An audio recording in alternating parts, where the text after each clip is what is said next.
Okay, welcome everybody to Zoom Tuesday at the Capitol. It's Tuesday, April 27th, and the Minnesota Brain Injury Alliance and its citizen advocates gather every Tuesday on Zoom to talk about what's happening at the Minnesota State Legislature and how they can have a positive impact, how we all can have a positive impact on the outcomes of what's happening there. It is currently week 17 of the legislative process, and I'll come to this in a few minutes, but there's really only 3 full weeks of legislative session left this week, and then 2 more weeks. So there's a lot to get done in the next 3 weeks before the legislature is scheduled to adjourn. And I want to give you guys an update on where everything is at this point. So obviously, the biggest issue, the biggest game in town, however you want to frame it, is the state budget and what's happening with the state budget bills. If you guys have all been following along over the last few Tuesdays, then you know that these omnibus budget bills have been moving through the legislative process, and essentially the House and the Senate each have their own separate budget bills that they create, and they create an omnibus bill, one omnibus bill for each area of the budget. So there's an omnibus bill for transportation, for public safety, for health and human services, for K-12 education, for higher education. Both the House and the Senate begin assembling these omnibus budget bills. There's about a dozen of them in total. And then as those bills get processed, they eventually end up on the floor of both the House and the Senate, where they get their final votes and passage before so that body then would be done with that bill. And so that process is moving, basically, it's almost completely done. I think the only bill that hasn't passed a floor yet is the Senate Omnibus Health and Human Services bill. And we've heard a couple of different things. It may be up on the floor tomorrow, or it may be up on the floor on Thursday. We don't know for sure, but obviously it has to get heard pretty darn soon. So as these bills get past the floor, essentially what happens is they pass them back and forth. So whoever gets done first passes the bill over to the other body, and then the other bodies, can go along with that version, which they don't do because one body is controlled by Democrats and one's controlled by Republicans, and so they end up passing separate versions. Then you have what's formed, which are called conference committees. And conference committees are made up of 5 members from each body, 5 senators and 5 House members who are appointed to work out the differences between the 2 bills. And so those conference committees have begun to be formed. Just yesterday, they announced the rules for conference committees moving forward. And the rules are, have to do with a number of different things, from which who holds the gavel, how often they meet, and that kind of stuff. The House right now does not do any in-person meetings, and the Senate does what are called hybrid hearings. So in the Senate, the chair can have a meeting in person, and then people can decide, members of that committee can decide whether to join it in person or to join it electronically. So that's why it's called a hybrid. And so what they decided is, in the conference committee, they share chairing the meetings, and they call it who holds the gavel. So one day the House has the gavel and they chair the meeting. The next day the Senate has a gavel and they chair the meeting. And so they set up the whole process now where if the Senate has the gavel, they can have hybrid meetings. If the House has the gavel, they follow the House rules and they meet on Zoom. So we may see some of these conference committees, when the Senate holds a gavel, having hearings in the Senate. Now, why I'm bothered explaining all this to you guys, I'm not really sure, but it is interesting, to know that they just figured out this process, and so we should see these conference committees begin to meet. I think the only one on the schedule right now was at the Ag bill. There was one committee has a conference committee already scheduled, but we haven't seen any conference committees in the other places. And all this, of course, needs to get worked out. Once those conference committees work out the differences, they agree on one bill. And so you have to have 5 senators and 5 House members majority vote for that bill before it goes back. And there's 10 members in the committee. And if you guys remember your math and your 50% plus 1, you know that you need 6 votes for something to clear a conference committee. But conference committee has a little different rule. and that it has to be a majority of each body. So you can't have like 5 senators and 1 House member. You have to have at least 3 senators and at least 3 House members. So it has to be, so it's a majority, but you got to have at least 3 from each body. If you get that, then that bill gets passed forward. So you'll see these long hearings where they'll have these great big sheets of paper that'll say what's in the Senate bill that's the same as the House bill, what's similar, and then what's House only, what's Senate only. They'll start working through those processes and end up agreeing finally on one bill. Then they'll send that bill back to the House and back to the Senate.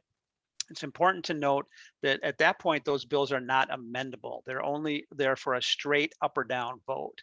And assuming they get passed up in both the House and the Senate, then they will go to the governor. And then it's up to the governor whether they want to get signed or they want to get vetoed, or whether he will veto those bills. And so that's still a few steps down the road, but we should see these conference committees in the next week, 10 days, hopefully wrap up these bills so they have time to get them to the governor. Give you a quick update on our issues. We've been tracking really 4 conference committees. The Public Safety Conference Committee, that's been announced. I won't bother reading you who the members are, but we can talk about who those members are maybe when we get done with the update here. And so we know who the 10 members are of the Public Safety Committee. That's where Cassie's Law is. And right now, we have a couple of pieces of Cassie's Law alive in both bills, both the House and the Senate bill, and we don't know how that's going to turn out. The Senate has a small funding for a study of neuropsychological evaluations to see if they can make a difference, and the House has the language for requiring neuropsychological evaluations, but does not have any funding. So the House is short of the funding and the Senate's short a little bit of substance, but there's at least something in both bills. Not everybody can say that about that bill. And we're hoping that something positive will come out of that. On the transportation bill, they have announced the House members. We should hear who the Senate members of the conference committee are this afternoon or this morning yet when the Senate goes into session. And that bill did not get the driver safety training that we've been working on with Joy in it. And so that's pretty unlikely to come through on that. There are some changes to the DWI reinstatement program and some of the things that may affect funding for brain injury. But at this point, it looks pretty stable and well protected. I don't think we have a lot to worry about, but we'll continue to monitor that transportation bill. The higher ed bill, that's where the Traumatic Brain Injury Spinal Cord Injury Research Fund is. And as you well know, because I talk about it every week, there was a threat to that funding. The threat appears to have waned, and we appear to be safe, but we will continue to monitor that. And then the other just sort of big bill is the Health and Human Services bill. The House just passed theirs off the floor yesterday. They started about 11:30 in the morning and they got done about 11 o'clock last night. And so it was an over 11-hour debate on the Health and Human Services bill, but that is passed, and we're waiting for the Senate to take action, and then they will announce a conference committee, and that'll be a one big, huge bill.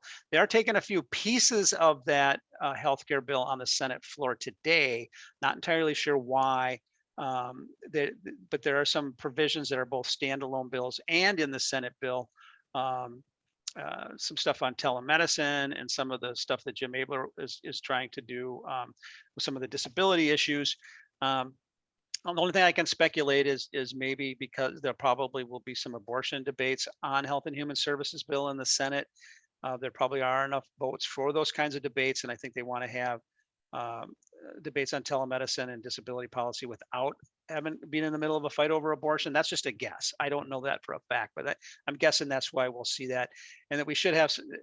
I think it's probably good because then we'll have strong Senate positions. I mean, we don't have a dog in the telehealth fight, but definitely on the disability side, some of the things that Senator Abler wants to do. So, anyways, that's enough speculating on that. So those are the 4 bills that we're watching. Obviously, this is all wrapped up in much bigger issues than just the issues that we care about. For example, Cassie's Law is in the Public Safety and Judiciary bill, and that bill is wrapped up in a big fight over police reforms, racial justice, accountability, and some of those issues.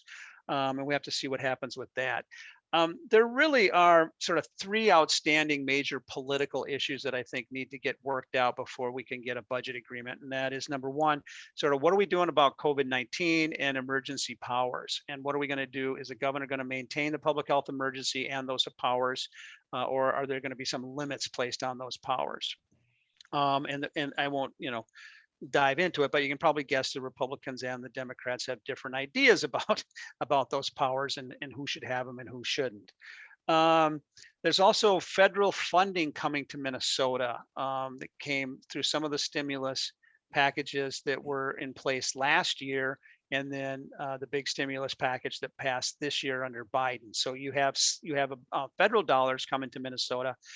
There's a couple issues there. One, it's not entirely clear exactly what that money can be used for, and so we're still waiting for some guidance on that from the federal government. It's clear that you can't use it to supplant funding. You can't just take that money to pay for things that you're already doing. You have to use that money to enhance what you're already doing. But the devil's in the details and figuring out what that actually means. There's also a pretty big question over who controls where that money goes. If the legislature adjourns, then the governor has the authority to spend that money. If the legislature is in session, then the governor can't spend that money without the legislature being in session. So as you can see, that's wrapped up in the governor's power to spend money, in the fight over COVID, in the fight over emergency powers. And of course, as I just mentioned, the whole fight between Republicans and Democrats over police accountability, racial justice, and some of the reforms in that area.